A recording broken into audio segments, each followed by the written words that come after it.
Olá, meu nome é Sabrina Freitas, eu sou psicóloga, sou mestre em Psicologia, Cognição e Comportamento, professora universitária, e hoje eu vou falar um pouco sobre o comportamento suicida na infância e na adolescência. Quais as principais causas e fatores de risco para o suicídio na infância e na adolescência? Bom, primeiramente é importante a gente entender, que os fatores de risco, eles são características que tornam o indivíduo mais vulnerável ao risco de suicídio. Então, não necessariamente são uma regra, não necessariamente todas as pessoas com essas características vão se implicar no comportamento suicida. Porém, frente a um estado de dor e desesperança muito intenso diante da vida, ter essas características, a presença desses fatores, aumentam o risco da criança, e do adolescente acabar se implicando num comportamento suicida. Então, as principais delas são a presença de transtornos psicopatológicos, como a ansiedade, a depressão, ter sofrido bullying, ter sido exposto à violência intra ou extrafamiliar. Então, ambientes familiares muito conflituosos, onde a criança ou adolescente é exposto a situações de briga, de violência ou de discussão. Pertencer a populações vulneráveis, como LGBTQIA+, ou grupos indígenas, dentre outros, são os fatores mais comuns de risco para que essas crianças e esses adolescentes, diante desse estado de sofrimento, possam se implicar num comportamento suicida. Como identificar os sinais de alerta? A identificação dos sinais de alerta, ela pode ser dividida em duas esferas, numa esfera de mudança comportamental, onde a criança e o adolescente vai passar a fazer ou deixar de fazer coisas que antes fazia, como, por exemplo, é muito comum, que a criança, ela que não era antes, passe a se tornar um pouco mais agressiva, a depressão na infância, ela tende a se manifestar, às vezes, sobre uma forma de agressividade. Pode ser que essa criança, esse adolescente comece a se isolar, deixe de fazer coisas que antes gostava, comece a ter uma postura mais apática, diante da vida.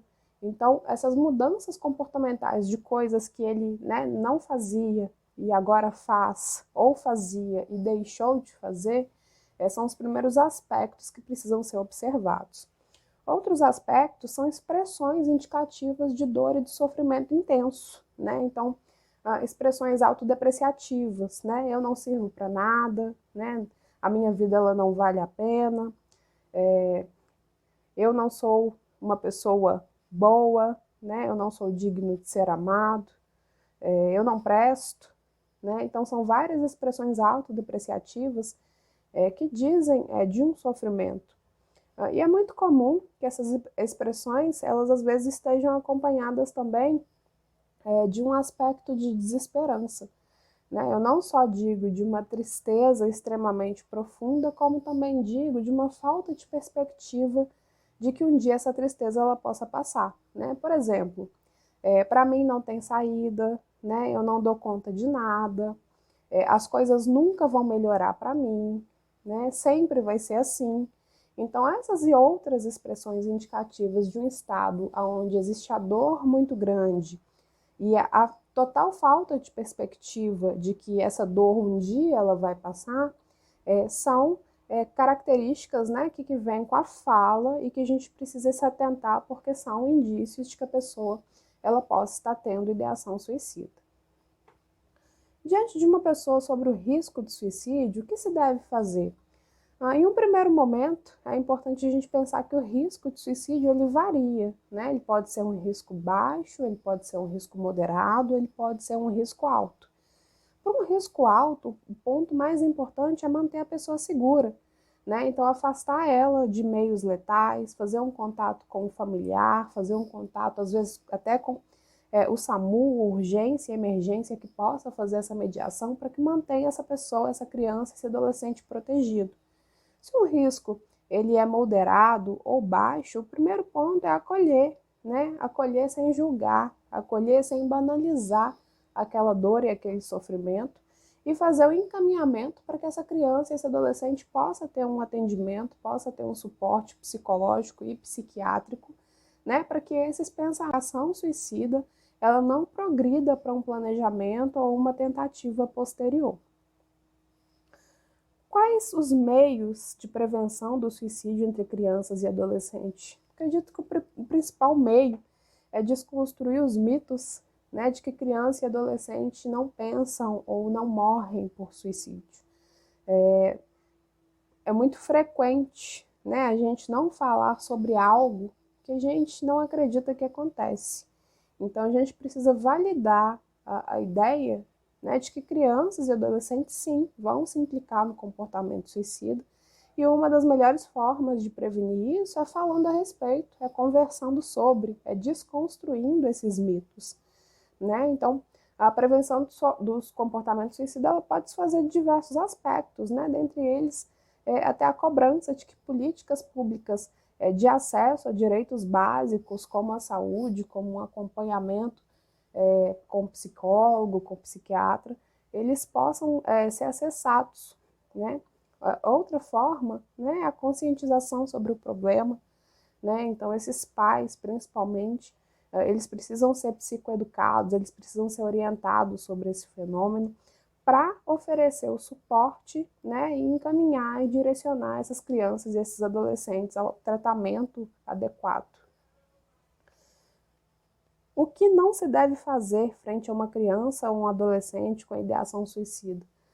O que não se deve fazer, primeiramente, é julgar, né? A gente, às vezes, tende a banalizar muito o sofrimento, principalmente de crianças, né? Então, a gente pode dizer, vai passar, né? Isso é bobagem da sua cabeça, ou você está exagerando, né? Então, a gente não deve adotar uma postura de julgamento, e sim uma postura de acolhimento, né? Não se deve duvidar que essa criança e esse adolescente possa progredir para uma tentativa de suicídio. Então a gente precisa acolher essa dor, né? Legitimar essa dor e levar a sério, né? Que aquela criança e aquele adolescente está expondo, né, um nível de sofrimento intenso que precisa ser manejado. Onde procurar ajuda, né? Existem alguns equipamentos que podem ser acessados quando a gente está diante de uma criança e um adolescente em risco de suicídio, né?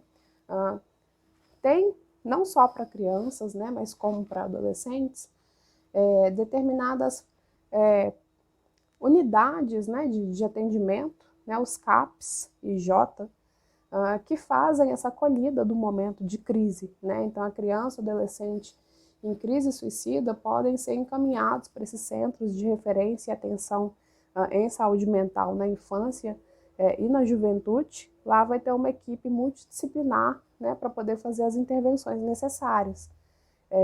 Existe para adolescente também uma plataforma bem parecida com o CVV, que é o 188, né, onde a pessoa ela pode ligar e conversar e pedir ajuda.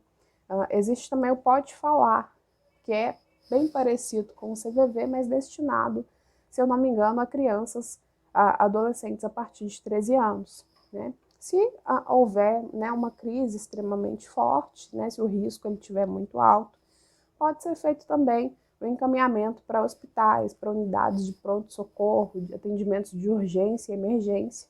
Então, são diversos equipamentos que a gente tem no SUS que podem ser acessados diante do risco, né, do comportamento suicida na infância e na adolescência.